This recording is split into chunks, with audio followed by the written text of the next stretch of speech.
quelques mots introductifs afin que vous puissiez mieux la connaître. Il s'agit de Joël Muhoza. Elle est épouse et mère de famille. Ben on va y aller comme Emmanuel l'a dit. Hein? Tu es l'épouse d'Emmanuel. La couronne d'Emmanuel. La couronne, oh my goodness. J'avais oublié cet élément important. La couronne d'Emmanuel. J'ai dit et je vous remercie. D'accord. Elle se définit comme une servante de Dieu et leader dans le ministère Family First Ministry. Elle exerce auprès de son époux, justement Emmanuel, ayant vécu des moments difficiles au sein de leur mariage. Ils ont vu la main de Dieu qui les a restaurés.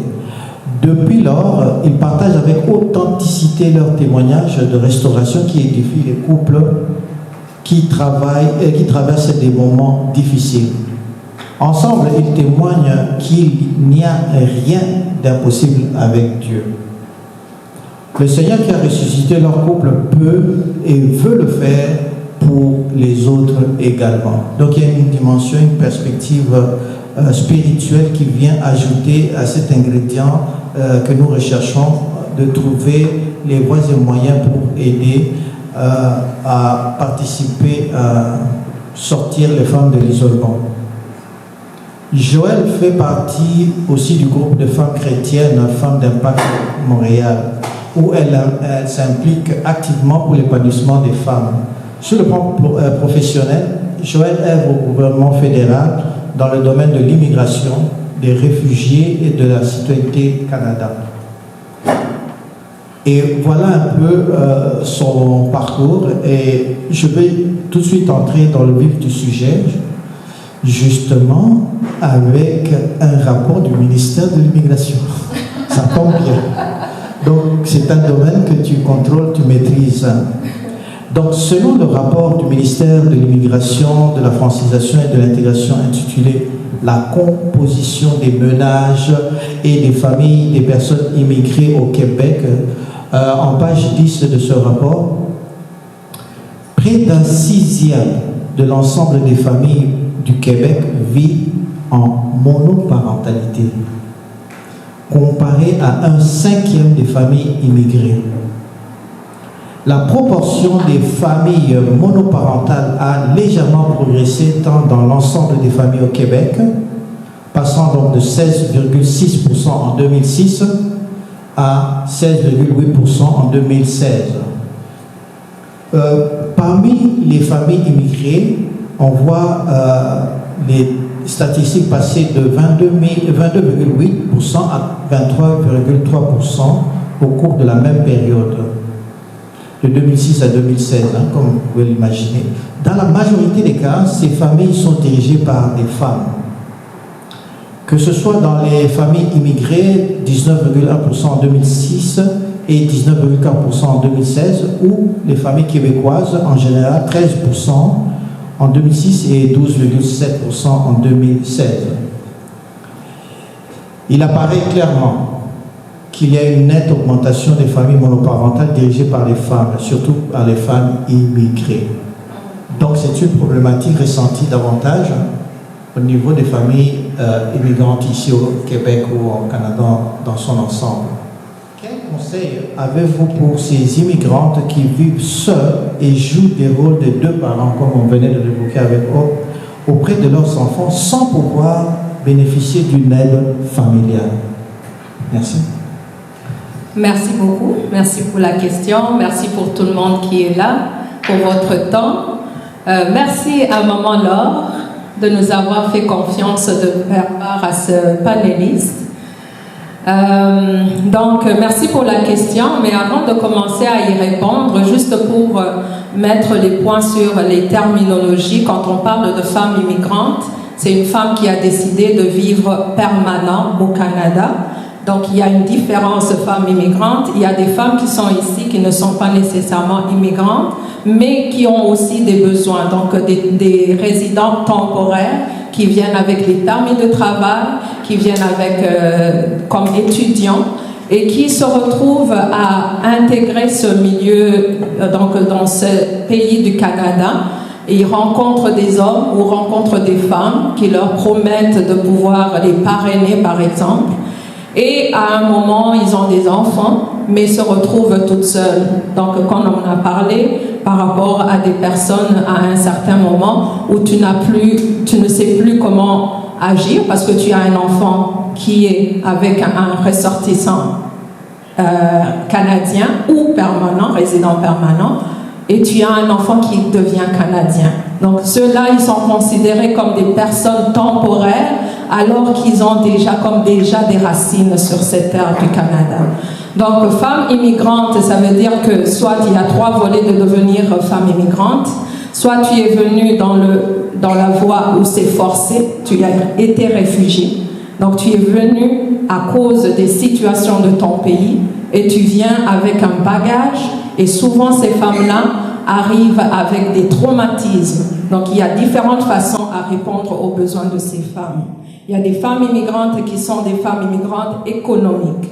Elles ont choisi, elles ont été sélectionnées pour venir ici au Canada, apporter leur savoir-faire, ou même parce que justement dans leur pays, ils n'ont plus capacité de pouvoir aller au-delà de ce qu'elles ont comme vision pour leur famille.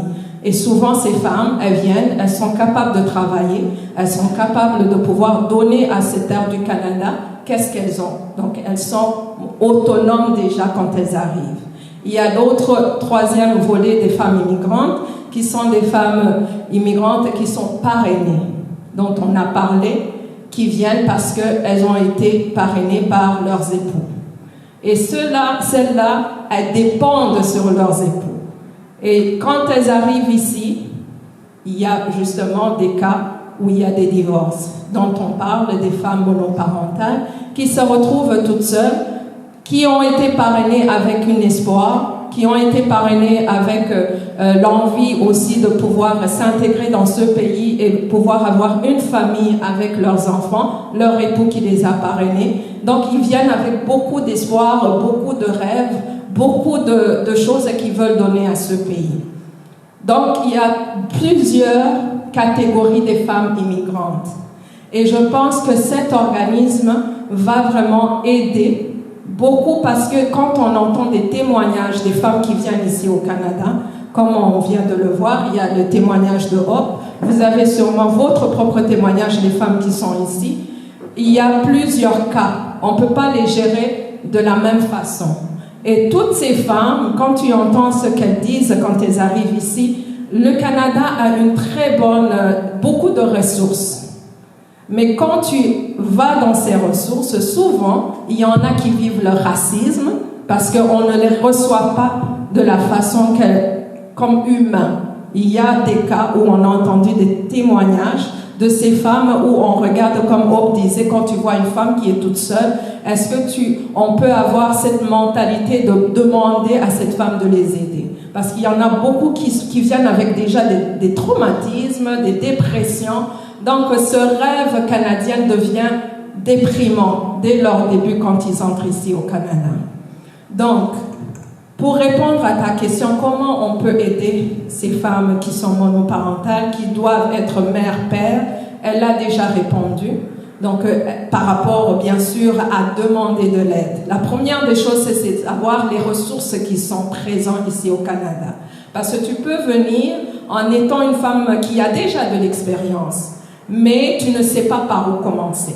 Il y a des ressources par rapport à mettre au niveau d'abord ton éducation que tu amènes. Tu peux avoir l'équivalence de ton diplôme pour que tu puisses entrer dans le système économique ici au Canada. Tu peux faire des certificats qui peuvent t'aider avec ce que tu as comme éducation dans ton pays, des certificats qui te font en sorte que tu entres dans le système. L'idée, c'est vraiment d'entrer dans le système, de pouvoir commencer à exercer pour subvenir justement aux besoins de tes enfants.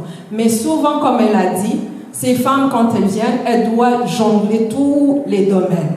Le domaine de prendre soin des enfants, le domaine d'aller chercher justement du travail, le domaine d'être dans de se mettre au niveau éducatif. Alors, ces organismes comme celui que nous sommes en train de voir le jour, c'est des organismes qui vont pouvoir aider ces femmes, peut-être prendre en charge des enfants à un moment où la femme est en train de se remettre au niveau. N'est-ce pas? Et c'est ça qui manque souvent, parce que la femme va s'oublier, elle va se sacrifier, parce qu'elle veut prendre soin d'abord aux enfants, alors qu'elle devrait se remettre au niveau pour que demain soit meilleur pour sa vie de femme monoparentale, ainsi que l'avenir de ses enfants. Donc souvent, elle sacrifie son temps de peut-être se remettre au niveau, parce qu'elle est en train de subvenir aux besoins des enfants. Parce qu'elle n'a pas le choix. Par exemple, les femmes qui viennent en tant que réfugiées, tu n'as pas l'aide subvention. Ceux qui sont résidents permanents vont avoir des garderies subventionnées. La femme qui vient en étant réfugiée, elle ne peut pas aller emmener son enfant dans les garderies subventionnées. Donc elle est obligée de rester dans la maison, elle est obligée de ne pas prendre des cours, elle est obligée tout ce temps, tous ces 3 ans que ça peut prendre pour devenir personne protégée, à rester là sans acquérir quelque chose qui va être plus et bénéfique pour elle dans ce pays dans lequel elle vient construire. Donc il y a beaucoup de besoins et c'est vraiment très bon que cet organisme voit le jour, parce que là elle va aller toucher même le côté culturel. Ces femmes qui viennent, il y en a, je ne sais pas les statistiques, mais il y a beaucoup plus d'immigrantes de côté culturel comme de l'Afrique, de l'Haïti.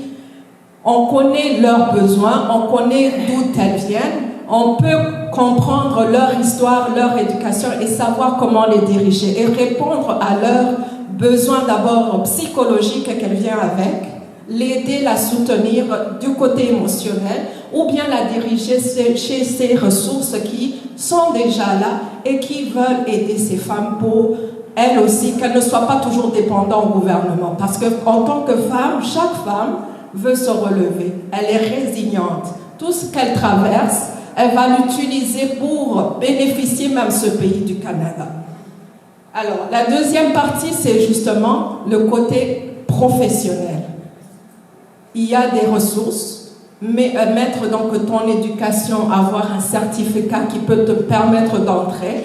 Il y a des certificats qui n'ont pas besoin que tu retournes à faire les 5 années que tu as fait dans ton pays pour te permettre d'entrer. Et il y a des ressources, des coachs, des professionnels qui sont même gratuits, qui sont donnés par le gouvernement pour pouvoir les aider. Mais là aussi, comme il faut le vouloir et il faut connaître et il faut aller chercher. Comme elle a dit, oui, on peut se cacher parce qu'on ne veut pas montrer qu'on est dans le besoin, mais il faut briser cet orgueil. Il faut aller chercher de l'aide. Il faut, pour que tu penses à l'avenir. Il y a ici au Canada vraiment, si tu veux, tu peux. Tu peux réussir. Mais ça te prend une source de personnes autour de toi pour t'aider à y arriver.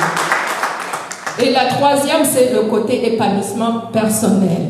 Ça a besoin de tout un village. On vient des pays où on a des tantes à côté de nous, on a nos mères, mais il y en a qui viennent qui n'ont pas ça. Mais il faut te créer cet entourage. Il ne faut pas rester seul. Il faut, parce qu'en tant qu'humain, on est dans les relations. On ne peut pas rester comme une personne qui va vivre, parce que plus tu vis seul, plus la dépression continue d'augmenter, plus tu vois toutes les choses en noir. Et même la relation que tu as avec tes enfants, elle est en train de se briser parce que tu deviens irritable ou bien tu es stagnant, il n'y a rien que tu es en train de construire. Alors qu'en tant qu'humain, il y a beaucoup de choses que nous avons en nous qui doivent être une richesse pour ce pays qui nous a accueillis. On est ici pour apporter quelque chose dans ce pays. C'est notre pays. Il faut faire un deuil de là où nous étions. Oui, ça prend un deuil. Et accepter que tu es ici pour être une personne qui va enrichir aussi le sol canadien. Tu n'es pas ici pour quémander. Tu as beaucoup de choses à donner aussi à ce pays. Nous sommes des immigrants qui ont beaucoup, au niveau d'éducation, au niveau du savoir-vivre, on a beaucoup aussi à donner. Donc, il ne faut pas que toutes ces femmes qui viennent ici, on doit aller, au fait, même les organismes, j'espère, Maman Laure, elle est très bonne dans les relations, on va aller les chercher parce que toutes ces femmes vont construire un meilleur Canada ici. Donc, c'est des femmes qui vont être des femmes en or, résilientes. Et ils vont avoir d'autres épaules. On ne sait pas dans quelle situation chaque femme se retrouve dans la monoparentalité. Mais il y a que ce n'est pas la fin. Tu as beaucoup de choses à donner. Donc c'est ça que je voulais apporter. Excellent, excellent. Ça rassure, je suis certain, plusieurs...